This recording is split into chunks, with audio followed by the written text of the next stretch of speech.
talking all things patriotism, but more interestingly, through entertainment, through movies and film. And our guest today is Encik Hassan Muthalib. Of course, he's a movie critic. He's a well-celebrated person within the industry. Of course, he's an animator, movie director, and critique, as well as artist who pioneered Malaysian animation. In fact, he's been dubbed the father of the Malaysian animation. Welcome to the studio. Thank you. Pleasure to have you. Very good to have you again here, sir, especially in this critical week. Now, our topic today, of course, is patriotism through movies. Now, when we think of patriotism through movies, though, it doesn't always have to be a movie that is, let's say, from the 1930s or the 1950s. How do we modernize that concept so that more young Malaysians are also excited about supporting these types of movies? In the first place, there's no such thing as patriotic films or nationalistic films. It's up to the audience. When they watch a movie, if it's a love story and so on, maybe they see elements of patriotism in there. It's entirely left to the audience. The film director should not start out trying to do that. If you look a little bit at the history, 1950s, after the end of the war, film Negara, where I was for 26 years, made many films. They were all propaganda. But they succeeded in uniting the nation because we saw the nation, or maybe it's an imagined nation, working together to rebuild the country. And of course, all those early filmmakers who came and taught the locals, they were from a unit called the Crown Film Unit, very celebrated unit in England. They had a lot of experience of making films during war and so on. So they are the ones who were responsible for uplifting the image of Malaysians working together. The British were always in the background. And when Tun Dr. Mahathir took over as a Prime Minister in 1981, he had the right idea. See, he had the Vision 2020, we spelled out a lot of things. And before you can inculcate patriotism, what you need to do is you have to have an ecosystem. That means you have to build the people to a certain level before you can go onto it. It's like Maslow's hierarchy of needs. Before you can self-actualize, you need to have certain things already set down. Right. So when he came out with the Kepimpinan Melalui Tauladan, Look East, and Cekap Bersih Amanah, so this becomes the food for filmmakers to build upon and then put it out in their films, which should be number one, entertainment. Number two, it has something to say. We never put number two as number one, which some of the so-called patriotic films. Right, so that's overdoing it then. Okay, but what would you say is a cinematic representation? That's a term that we spoke about a little bit earlier. So this is something that many film directors don't understand. Even academics do not understand what is meant as cinematic. It's the use of cinematography, editing, and sound in a creative manner to get across what it is that you want to say very subtly. That means it's not upfront. You don't say, we must fight for the country. Nothing like that. It is done very subtly. And I can give you a very good example of an Indonesian film done by a friend of mine who's dead now, Teguh Karya, who was a Chinese Catholic with the name of Stephen Lim Cho Hock. He made a film called November 1828. There was no element of patriotism, whatever, being said openly. But we can see two groups of people, Hindus and Muslims, working together to fight against the Dutch. Right. And then we can see the elements of Indonesian culture and about the next generation, which is the children. So when children always appear, and this is the cinematic aspect, when there's a lot of children appearing in the film, that means you are talking of the next generation. The future, that's right. And this right. reflects civilization when it first began, that everything was going to be for the next generation. And when a grandfather plants a tree, it is not for him, it is for the grandson. Now, speaking of cinematography, though, I would say personally, at least one of my favorite Malaysian films to this day is Dine Side's Bunuhan, where I thought the cinematography was lyrical, the story was rich, the language was beautiful. However, it did dismally at the Malaysian box office. Now, of course, Bunuhan was a couple of years ago. What do you hope, or have you seen any changes in the cinematic and the movie-going habits of Malaysians in recent years as compared to when Bunuhan was released? Yeah. If you are a thinking filmmaker, you do not worry too much about whether your audience can understand what you are saying. You just do your job. So do not bring yourself down to the level of the ordinary person. because they will come and go, but your films will be there forever. Right. And if you look at Piramli's, a few of Piramli's films, you can see how even if people have seen it 100 times, they will still sit and watch because something grabs them. And it is a little bit in the dialogue. It's also in the manner of representation. When you have your camera in a certain manner, something reaches out to you. And he uses a lot of symbolism, like the sky to represent God, stars to represent destiny. And this is the visual language that all filmmakers in the world use. But it's a pity that the majority of our filmmakers and lecturers and academics do not understand this aspect, the cinematic representation. Why though? Well, that's difficult to say. But for me, when I was a bachelor, I was watching about 300 films a year in the cinema, and I was noting things down. So that was my university. And then I began to see the same thing being repeated. That means the visual language, Motifs and themes. is being repeated in a manner that you are not aware of, and that is the one that reaches out to you subconsciously. Right. So this is the element that is not being taught in our universities. Now, this being taught aside though, let's talk about, of course, in the 70s and 80s, Malaysian movies carried a lot of underlying patriotic elements. It was done quite lyrically. Now, since the 90s onwards and even in the O's, arguably, the focus has been a lot on the usual money makers, the box office big ones being the horror films, even the mudroom pit movies. What are some of your thoughts on this? Is it a devolution of our culture or a very correct representation of the concerns of Malaysians today? 1979 was a turning point when Hafsham, who had just studied film, I think he was the first at that time, came back and made a film called Adib Manja, where we had the different races together, and it was a fun movie. And when he made Mechanic, he was showing different segments of Malaysian society, including the police themselves, who were very nice guys, who came and they were very helpful and so on, and their dialogue is something that reflects Hafsham himself, who's a very nice person. So it is actually the filmmaker and what kind of person he is that comes out in the film. So if the person is a very nationalistic, very patriotic and whatever, it will come out in the film, but it will be very underlying. So in the 70s, 80s, we began to see a new group of filmmakers coming in. People like Datuk Rahim Razali, Mansur Puteh, Suhaimi Baba, Mahadi J. Murad. These were people who were trained in film, and there were also people who were trained in theatre and art, who started articulating their feelings about the nation and so on. So they created a change. But then it disappeared for a short while. In Millennium, we saw all these cheaply made horror movies and comedies and so on that actually brought down the standard of Malaysian cinema. Right. But over the last few years, we can see a resurgence. More and more young people are coming in, and people like Namron and Exactly. So lots of good things happening. Though we'll take a quick commercial break. We'll be back right after that. Do stay tuned for the rest of the interview.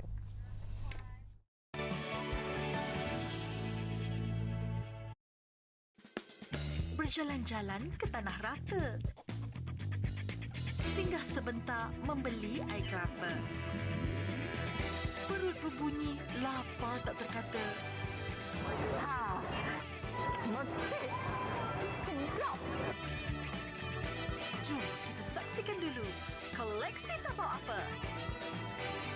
Let me terbaik. Makan. Setiap Sabtu, 2:30 petang, hanya di Bernama Channel.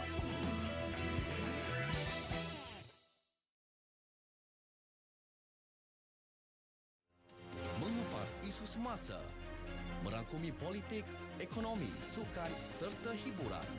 Membawakan anda agenda pentas dunia. Saksikan Ruang Bicara setiap Isnin hingga Jumaat di BNC.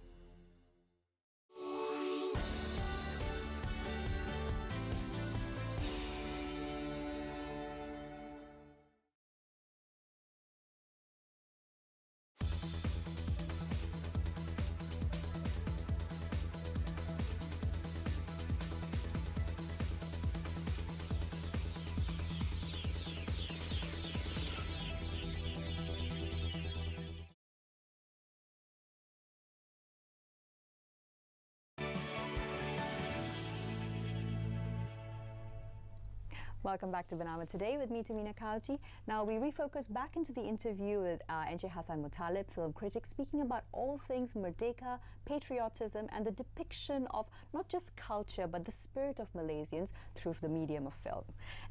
Encik Hassan, so you were saying earlier that there has been a resurgence in the past couple of years lately. Who are these key figures and what are some of the good work that you see them doing, and how is it going to build forth for, let's say, the next 50 years of Malaysian cinema? So what happened in the year 2000 when the first digital indie film came out, directed by Amir Muhammad with James Lee in it? That's right. That actually started a revolution. So many young people saw that you can make a feature film, which before it was impossible. You would have to hire cameras, you have to hire studios and spend a lot of money. But here it was almost at zero budget, or having friends helping you and so on. So that started the ball rolling, and the international film festivals for the first time began to look upon Malaysia seriously, because issues were being articulated about the Malay community, the Chinese community, the Indian community, which had never been done before. So for almost 60 over years, it was only a Malay cinema, but then we began to see a Malaysian cinema. And then when Yasmin Ahmad came in, that also started snowballing things.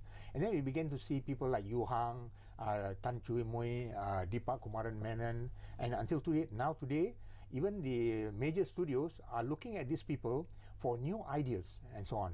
So Din Said is one of them, who has did Bunuhan, which I really like very well. And then we also had graduates from the Beijing Film Academy, a very highly respected academy in the world. He made a film called Ola Bola. That's right, of course. And that was a runaway hit, but turned into a musical as well. I think it really brought about the spirit of patriotism via sports, though. But it wasn't overt. Right. Before that, he did something called The Journey. That's right. And The Journey was so incredible. There were no known actors, and the lead actor was an old man who nobody had ever heard of, and it made about 16 million ringgit, which was, I mean, nobody pretty could much figure out. unheard of, yeah. Exactly. Now, what we have now is young people choosing film, animation and multimedia as a career, which had never been done before.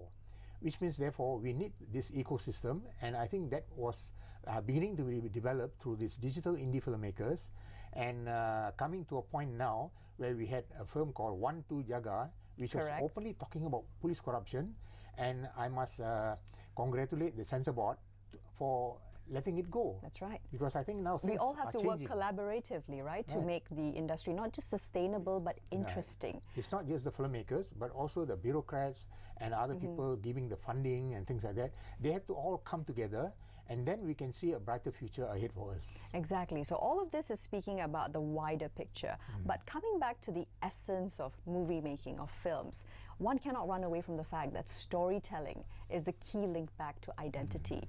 Now, what have you seen in Malaysian films that not just you have liked, but that also audiences have responded to? What type of storytelling makes it stand out, makes it truly unique? See, the filmmakers of today are storytellers, and continuing the tradition of the Pengli Polara, the oral storytellers of ancient days, the Wayang Kulit, Mak Yong, and so on. So, people always say that there's no film without a script, but the script is not the film. It's what the director does with it. So if you give two directors the same script, it's a love story, you can see two different approaches. Oh yes, interpretations vary. Right, it is the treatment. And all this comes from the education, from the experience and the ideology and the thinking of that particular filmmaker. So you have stories like family. For instance, if you look at Hollywood movies, you will always see the element of family appearing. That's right. And love and humanity. Even in superhero movies, perhaps he's got a fraught relationship with his parents or he misses his mother. The family is always omnipresent, right? And if you have seen the latest one, the Avengers Endgame, at the end, Captain America is now an old man. And it is very significant that he passes his shield to a black guy, which means you are the next generation of superheroes. So I'm passing this to you. So here you have a Caucasian and a black. Exactly. It's significant. It's the writer who is saying something. So elements of patriotism cannot be openly said out. And now we also perhaps have the new James Bond, which will feature not just the black, but a black female Bond. Right. So I think it's really about not just a change of guard, but true representation. Speaking about representation, though, sir, tell us a little bit about your perspective on Pascal, the latest, and it also had quite a big impact in the reactions from the Malaysian audiences too. So I think Pascal is the first film that uses our armed forces Correct. in a very positive manner and without wanting to be patriotic. And that's why it succeeded. I think it cost I think almost about 20 million, isn't it? Yes, which is very respectable for the local markets. Right. It's directed by Adrian Tay, and I can say that even Ola Bola by Chew Keng Guan are films that make us proud to be Malaysians, because they are not telling you openly, oh, we are fighting for the country, and so nothing of the sort. And that is why all the other so-called patriotic films funded by the government all failed.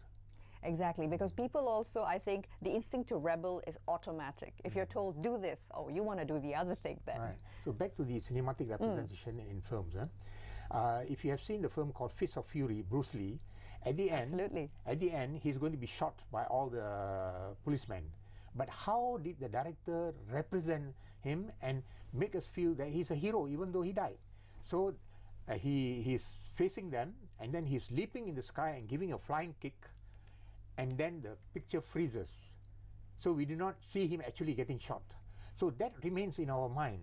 So when you make a film, if something doesn't stick in your mind, the film fails. But I can say that Lieutenant Adnan and Bukit Kepong fail in this area because at the end, you have pictures of the people who died. In the background is fire. You mean they went to hell? Exactly. What are you trying to imply, right? Right, that's the implication.